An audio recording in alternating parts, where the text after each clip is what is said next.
नमस्कार दोस्तों, online classes में आपका हार्दिक स्वागत है, अभिनंदन है। सभी को राधे राधे, जय श्री कृष्णा। जैसा कि हमारा चल रहा था कि ब्रिटिश संविधान के विकास के बारे में देख रहे थे हम कि ब्रिटिश संविधान विकास किस तरह हुआ है, नेचुरल उसका विकास हुआ है या फिर विवेक के आधार पर उसको बनाया गया है। इस तरह की हम बातें कर रहे थे। तो वास्तव में जो ब्रिटिश संविधान है वो विकास का परिणाम है, लेकिन उसमें साथ में विवेक का शिशु भी उसे कहा गया है, हम कह सकते हैं। तो विकास एवं विवेक का शिशु से कहा है। तो हम इसकी दो पॉइंट पर चर्चा कर चुके थे, दो संज्ञानात्मक संसद के बारे में देख चुके थे। अब बात कर रहे हैं हम संसद की, तीसरे पॉइंट को लेकर के चर्चा करेंगे, संसद की सर्वोच्चता की स्थापना। तो हमारा जो टॉपिक है वो है ब्रिटिश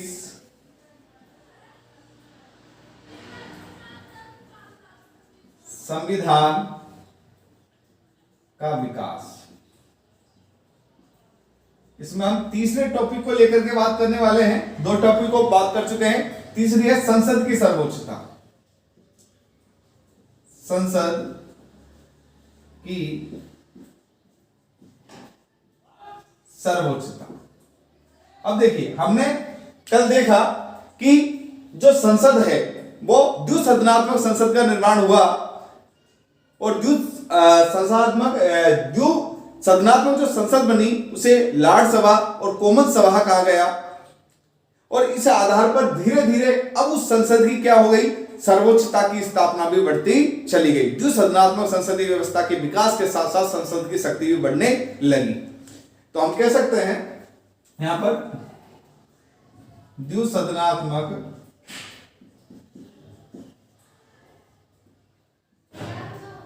संसद के विकास के साथ साथ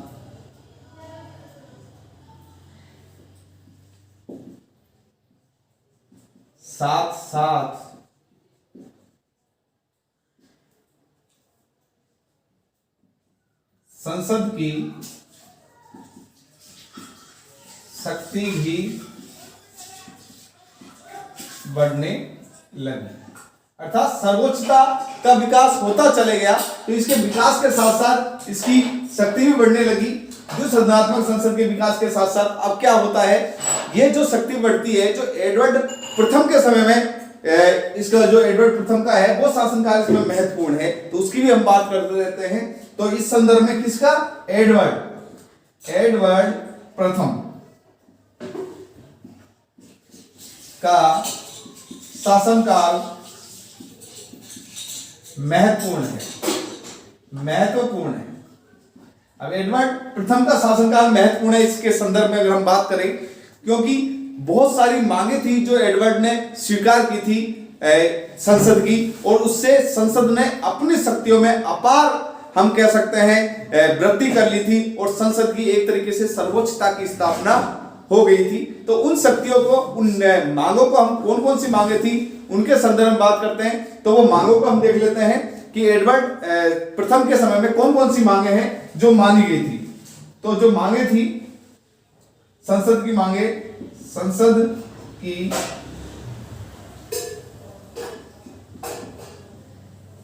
मांगों को स्वीकार किया गया।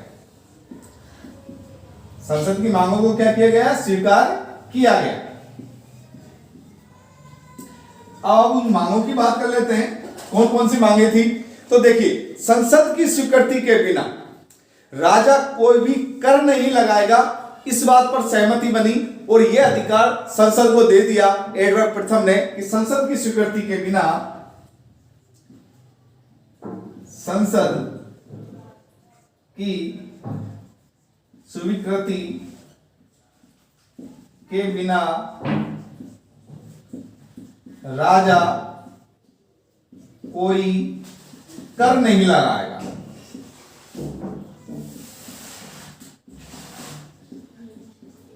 कोई कर नहीं लगाएगा राजा, एक बात यह हो गई। इसके साथ ही संसद आयोग की नियुक्ति करेगा और बजट की जांच किया जा सकेगी। तो एक संसद के आयुक्त की नियुक्ति होगी और जिससे इसकी बजट की जांच भी की जाएगी, इस बात पर भी सहमति हुई। तो दूसरी बात हुई संसद आयुक्त की नियुक्ति की, संसद आयुक्त की नियुक्ति होगी जो क्या करेगा, बजट की जांच करेगा, बजट की जांच करेगा। तो एक तरीके से वित्त पर भी अधिकार करने की कोशिश की गई।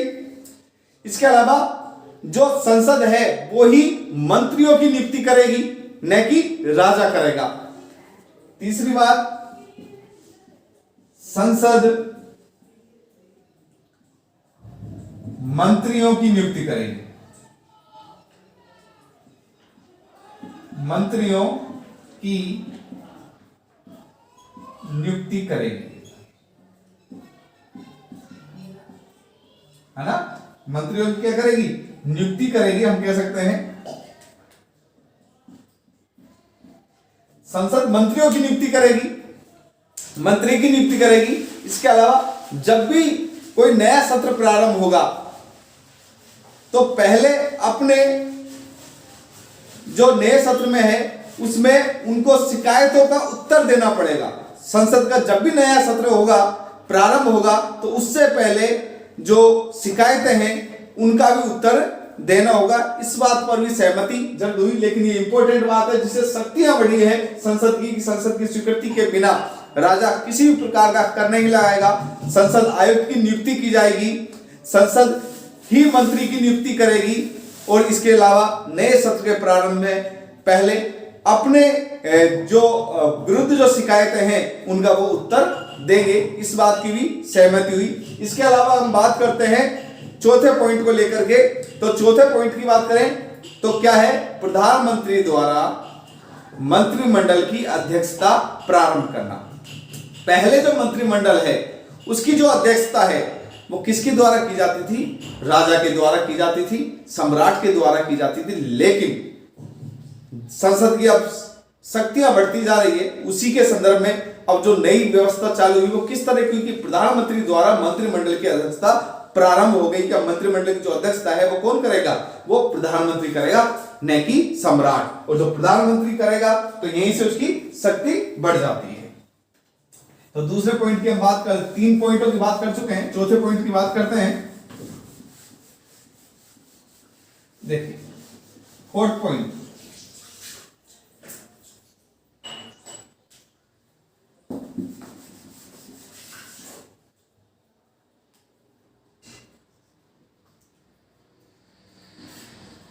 मंत्री मंडल की अध्यक्षता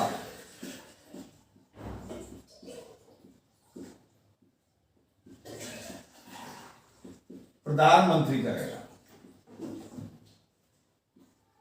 तो मंत्रिमंडल की जो अध्यक्षता है वो किसके, प्रधानमंत्री के द्वारा प्रारंभ की गई, प्रधानमंत्री द्वारा प्रारंभ, ये कह सकते हैं। अब ये कब हुआ शुरू, इसकी बात कर लेते हैं। देखिए संविधान के विकास के अंतिम चरण की अगर हम बात करते हैं तो हेनोवेरियन जो वंशकाल के जो वंशकाल आया उसमें जो प्रधानमंत्री है उन्होंने मंत्रिमंडल की अध्यक्षता करना शुरू कर दिया, क्योंकि इस काल में जो सम्राट थे वो अंग्रेजी भाषा के थोड़ा कम ज्ञाता थे, अंग्रेजी भाषा को कम जानते थे। इसके कारण उन्होंने मंत्रिमंडल की जो अध्यक्षता करना है वो कार्य छोड़ दिया था। और हेनोवेरियन वंशकाल के जो प्रधानमंत्री है, वंशकाल में जो प्रधानमंत्री है उन्होंने क्या करना शुरू कर दिया, अध्यक्षता करना शुरू कर दिया। और ये अध्यक्षता जो लॉर्ड है, लॉर्ड है वो प्रथम लॉर्ड करने शुरू कर दिया, जो कि कोष का प्रथम लॉर्ड होता है वो प्रधानमंत्री माना गया और उसने अध्यक्षता करना शुरू कर दिया। तो हम कह सकते हैं संविधान के विकास के अंतिम चरण में, एक तरीके से अंतिम चरण में हम कह सकते हैं संविधान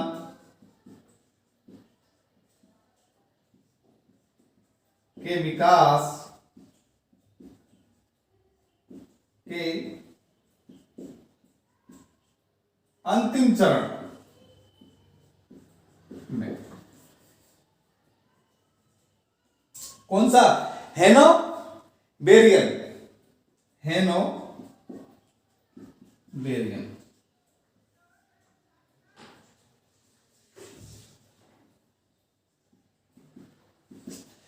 हेनोवेरियन वंशकाल में, है ना, हेनोवेरियन वंशकाल कह सकते हैं। इसमें जो प्रधानमंत्री है, प्रधानमंत्री, इसने अध्यक्षता करना शुरू कर दिया, शुरू कर दी। क्या शुरू कर दी? प्रधानमंत्री ने अध्यक्षता करना शुरू कर दी। किसकी? मंत्रिमंडल की अध्यक्षता करना शुरू कर दी। इसका कारण क्या था कि जो इस काल में जो राजा थे, सम्राट थे, ये अंग्रेजी नहीं जानते थे। तो हम कह सकते हैं इस काल के राजा, इस काल के राजा अंग्रेजी कम जानते थे, कम या नहीं लिखते थे, दोनों बात लिखते थे, जानते थे। अब नहीं जानते थे तो भाई बात कौन करेगा? अध्यक्षता कैसे कर सकते हैं? तो अध्यक्षता के लिए इन्होंने क्या किया? जो लॉर्ड, जो राजकोष का प्रथम, जो कोष का प्रथम लॉर्ड होता है, उसको ही प्रधानमंत्री है, उसको ही क्या दे दिया? उत्तरदायित्व दे दिया कि आप क्या करोगे? अध्यक्षता करोगे। तो यहां से कोष के प्रथम लॉर्ड,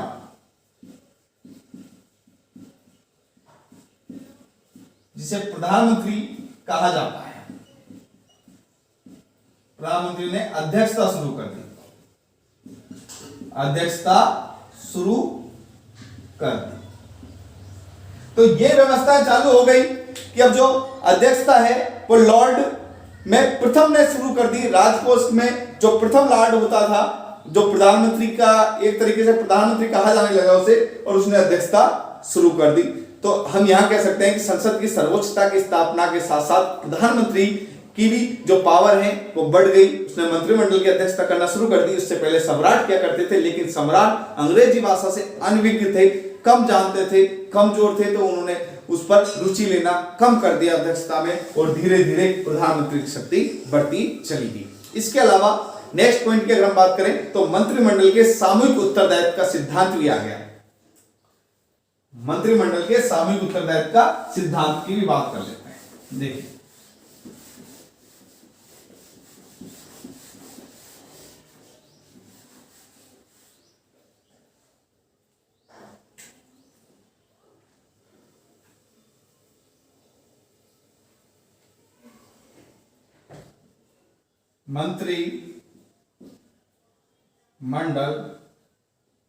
मंत्रिमंडल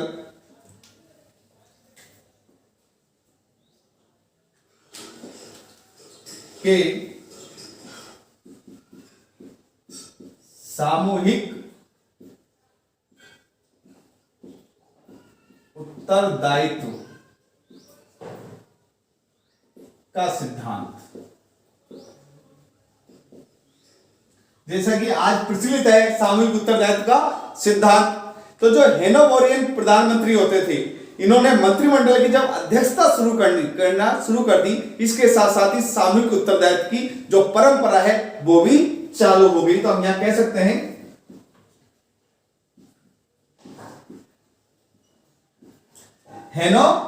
जो बोरियन थे, है ना, हेनोवेरियन जो वंश के थे, हेनोवेरियन जो प्रधानमंत्री थे, प्रधानमंत्री, इन्होंने जब अध्यक्षता शुरू की, जब अध्यक्षता किसकी? मंत्रिमंडल की, मंत्रिमंडल की अध्यक्षता के साथ साथ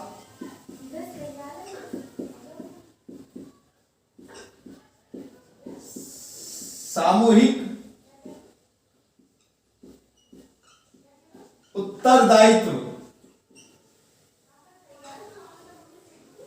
सामूहिक उत्तरदायित्व भी शुरू कर दिया।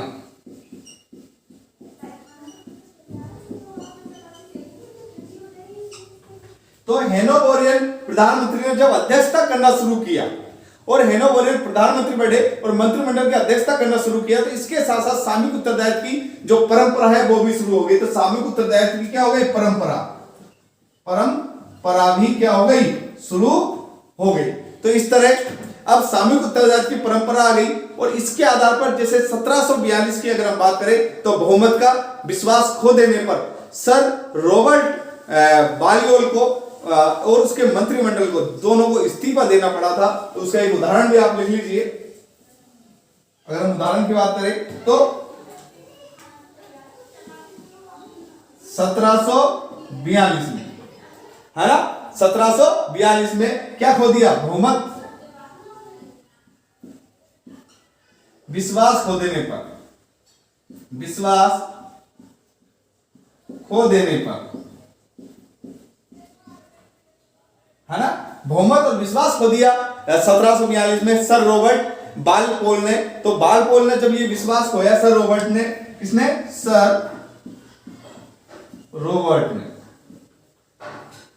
ने अपने मंत्रिमंडल के साथ, अपने मंत्रिमंडल के साथ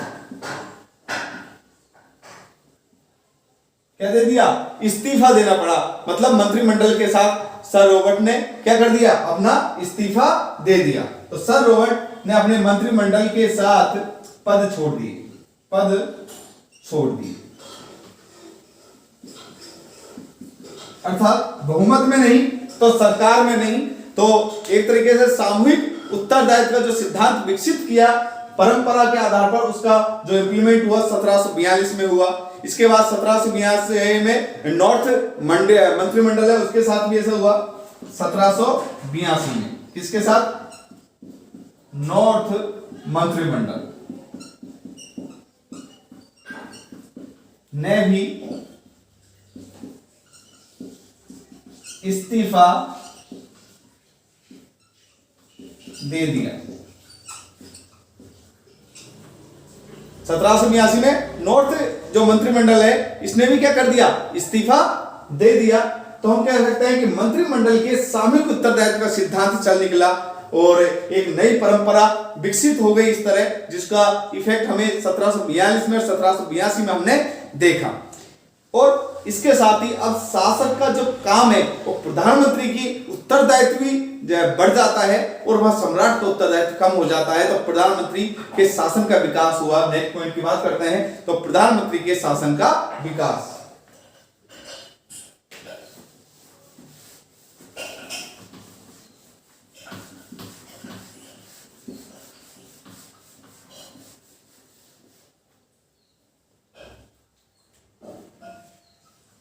देखिए, प्रधानमंत्री के शासन का विकास, प्रधानमंत्री के शासन का विकास अर्थात 19वीं शताब्दी में मताधिकार में विस्तार किया गया। यहां पर हम देखेंगे क्या किया गया, जो 19वीं शताब्दी है, 19वीं शताब्दी में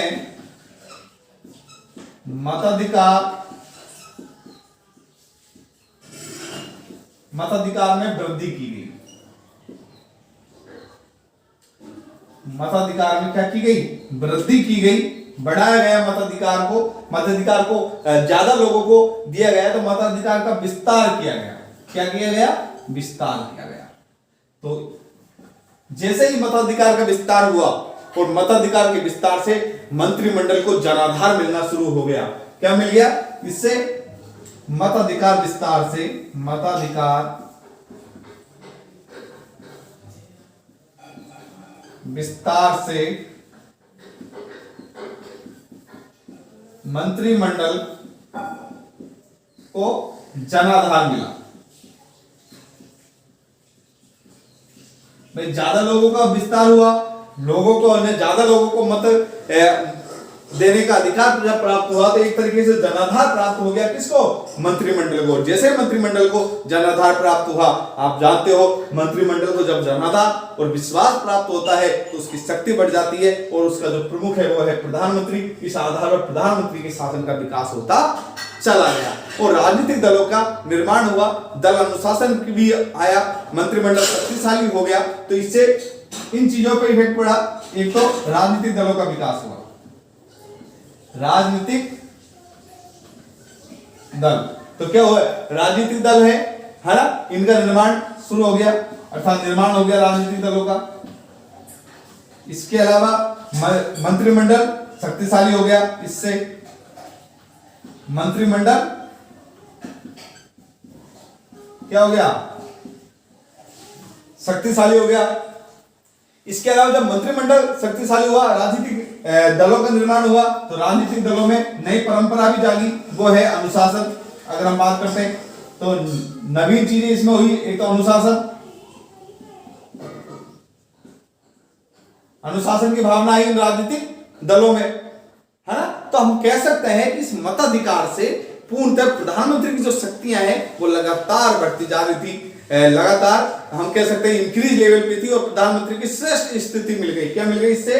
प्रधानमंत्री को श्रेष्ठ स्थिति, प्रधानमंत्री की श्रेष्ठ स्थिति हो गई, अर्थात प्रधानमंत्री का शासन का विकास हो गया, उसकी शक्ति भी बढ़ गई। तो हम कह सकते हैं इस आधार पर सबसे ज्यादा जो बढ़ोतरी हुई है वो प्रधानमंत्री की श्रेष्ठ स्थिति है। तो प्रधानमंत्री क्या बढ़ेगी? जब श्रेष्ठ स्थिति है तो शक्ति बढ़ेगी। तो प्रधानमंत्री की शक्ति का विकास हुआ। क्या हुआ? शक्ति का विकास हुआ। तो इस आधार पर हम कह सकते हैं। तो आज के लिए इतना ही। आज हमने संसद की सर्वोच्चता की बात की, प्रधानमंत्री द्वारा मंत्रिमंडल की अध्यक्षता किस तरह प्रारंभ हुई उसके बारे में देखा। इसके अलावा हमने देखा कि मंत्रिमंडल के सामूहिक उत्तरदायित्व के सिद्धांत को हमने आज देखा और लास्ट में फिर हमने प्रधानमंत्री के शासन के विकास को देखा। तो आज के लिए इतना ही, फिर बात करते हैं नेक्स्ट वीडियो में। तब तक के लिए धन्यवाद। जय हिंद।